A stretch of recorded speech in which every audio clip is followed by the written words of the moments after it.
Well, hello there. I'm Mama Jane's husband, and this is Mama Jane. And we have recently done a side-by-side cruise. If that interests you, then watch on.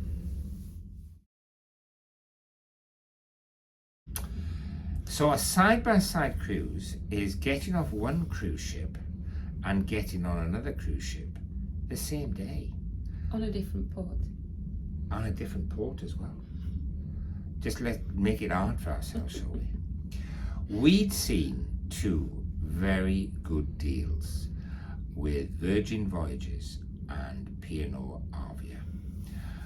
But we realised that we could only do it if we did them both side by side. So we did. We booked the P&O Arvia and the Virgin Voyages, and then we realised that one was going from Portsmouth and the other was going from Southampton. And we thought, oh, this could be an adventure. Anyway, it all worked out very well for us. And we managed to transfer from Virgin Voyages Reliant Lady to P&O Arvia, cabin to cabin, in under 4 hours, which was pretty good, really, wasn't it? Pretty slick. Yeah. So now then, Mama Jane, as packing supremo, was there anything we had to think about packing-wise? Well, not really, because both cruises were around France and Spain, so the climate was pretty similar. It could be tricky if you're going from a very hot and a very cold country, then you're obviously going to have lots and lots of clothes, but no, for us it was just like a 3 weeks altogether cruise. In Spain and France? Yeah. So that was, but it could be a consideration. And you have to think carefully about how you're going to transfer from one ship to another ship, whether they're in the same port or they're in different ports like we did. And we had various options. We could have used the train, that was feasible, or we could have just done it by bus. And both were cheaper than the option we used, which is we used Uber. And we used Uber because it was easier with all the luggage.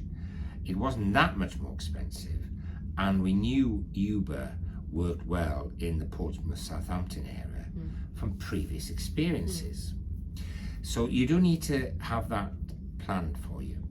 The other thing that you need to think about is what documentation you'll need for your second cruise, and to make sure you have it easily at hand in your hand luggage. For instance, P&O have gone back to demanding you bring your checking in, your booking form on paper. Now, I have no idea why this is, but we weren't allowed to join the queue until we showed them our booking on a piece of paper. And if you haven't brought in a piece of paper, they have a printing area where you take it and a member of staff helps you print it, but you're not allowed to queue until you've got it printed.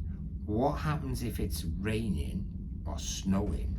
I have no idea, because this all takes place outside. And whether this is just a one-off on that day, we don't know, do we? No. But now luckily, Mama Jane's husband, whilst he is a bit of a techie, he also likes to have paper as well, just in case, because what if the internet goes down, what if your phone dies, what if? So generally we do have it both. And we have a purple folder with everything printed out. Yes, just in case. Yeah. It goes back to COVID days when it seemed like a sound idea. Yeah, and technology is fallible, infallible. Yeah. The other thing you've got to remember is that you need to relabel your bags. So the one thing we did have to do, and we were very thankful that it weren't raining, is put on our luggage labels before we dropped off our luggage at P&O. So we did that. So just to get you a bit of sense of timing here, we arrived in Southampton at 11:22, We'd got our bags relabelled at 11:28.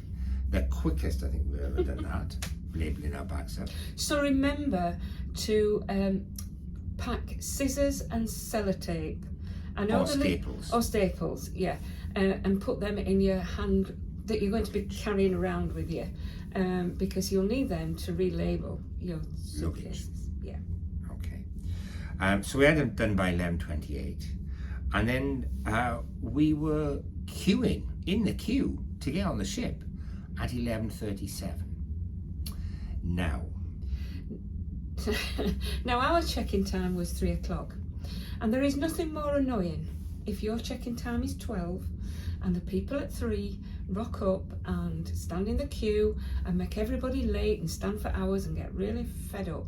Well, that didn't happen, because although we were not due until 3, we were put in a kind of holding area, so that then the time slots were every 15 minutes, yes. weren't they? And you're in different queues depending on your time. And if then by whatever time there was nobody left queuing and waiting, us later people, is this making sense, were allowed to go on. So in fact we were on the ship. We were allowed to get on the ship by we were queuing at 11:37, and actually we were checking in at 12:24. Yeah. So it weren't a bad wait. No, were it? and that didn't involve pushing in or going before our time or anything. It was just so well organised. Yeah. There was one fly in the ointment. There was one member of staff who kept putting people in the wrong queue. But thankfully there was somebody at the front who not only, when it came to a certain checking in time, he'd not only take people from that queue, he would shout out. Yeah, is there anybody else? And there would be invariable always be people scattered amongst the other queues. In fact, there was always somebody in our holding queue. So I don't quite know what happened there. She were having a bad day. But this chap at the front, he got it sorted. He sort of rescued the situation. And it worked very, very well. Yeah, he knew what he was doing. And it was slick, I have to say. The only downside, I thought, is that we were queuing outside. And if it had been a wet, rainy day, we were under a tarpaulin actually, weren't we? Under a kind of canopy thing, yeah. But if it had been a rainy, wet day, it might not have been that great actually. Well, I think perhaps then, we were early because we'd no choice. Well, we had got choice. We didn't have to come direct to the port. But it would have been tricky with bags and what have you. We'd have had to have 2 taxis. Well, we'd have had a taxi, dropped the bags off in the port and then gone off in another taxi into Southampton, but we've all been very messy. So thankfully it didn't matter. We were okay. All I was going to say is there were plenty of seats inside that they could have done the queuing in rows inside, which is what Pierrot used to do. Yeah. So I don't know why they've got everybody outside. Yeah. But in we were. Check-in went well, didn't it? Yeah. Check-in was easy. Yeah. Security, that weren't bad at all. That was okay.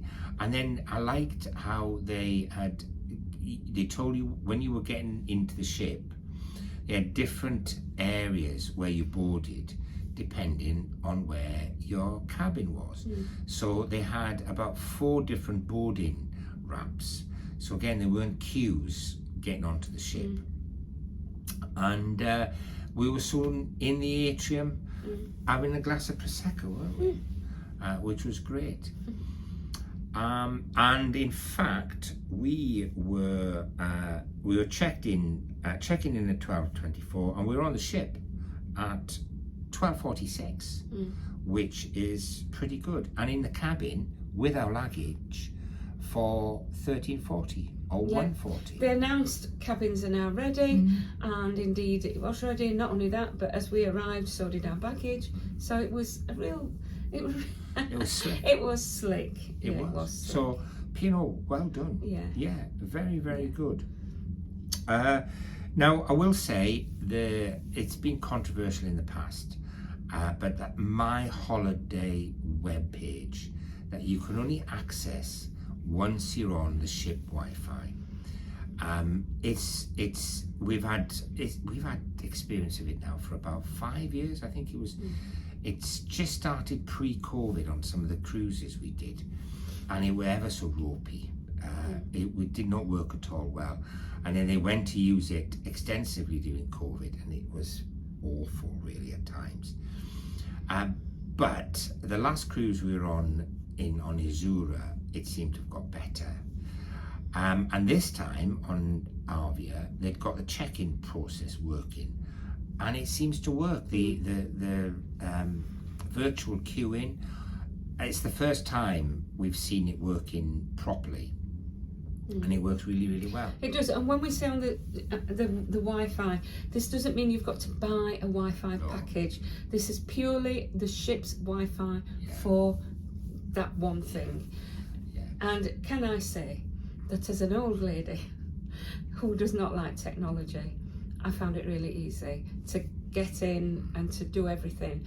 Now, when you arrive on the ship, there are people in different places who, if you are not that slick at internet stuff, they are more than willing to show you. And indeed, you had a problem. I had a problem, and I'm very tech savvy. You know, it's been part of my life, technology, so I do know my way around technology. And I couldn't get on. I couldn't get on the Wi-Fi, and so I actually did go and ask. I have to say, if you're an iPhone user, you have to disable some of the functionality of security that iPhone gives you to get on the internet, the local internet on P&O Arvia. Might be true of the other ships. And the guy did show me, when he took the phone from me, he asked if he could have my phone, he went into the settings and he altered the settings. And I said, what have you just done? And he showed me what I'd done. Well, I happen to know that doing what he did lessened the security. And you seem to have to do this to get on. So just beware, iPhone users, that you might need to alter your Wi-Fi settings to get on the local setup. Now, we don't buy the P&O internet. It is seem pricey. It's not as pricey as some places, some internets we've been on. So we don't. We just use what we can do when we're in port, really, and that seems to be adequate for our needs. But that all, and every day the My Holiday help desk is open at various hours for you to turn up if you've got problems. But you know, the thing is, it's not going away. So if you don't like technology, and that's a big issue for you in cruising on P&O, it's not going to get any easier. You need to adapt and find a way of. No, we spoke to one couple who don't have a mobile phone, and they said that they'd realised on this cruise that on future cruises they were going to have to get a phone so that they could use the functionality of map. It's a little bit sad, if you ask me, because it is excluding people who have been very loyal cruisers with P&O. But that is the way the cruise industry is going. It just shows that loyalty doesn't pay, which is why we'll cruise with anybody. Anybody. Yeah. We're anybody for a cheap cruise. We're anybody for a cheap cruise, really. What else have we got to say about side-by-side cruising? Now then, we had a full muster. Can you believe it? Yes. Now the days Shock and rocker. Some years ago, you all had to rock up to your muster station, which is there's a thing on the back of your door saying where your muster station and it's on is. your cruise card. It's on your cruise card. You've no excuse for not knowing where it is. So you did used to have to go with your life jacket and sit through a long thing about what you should and shouldn't do.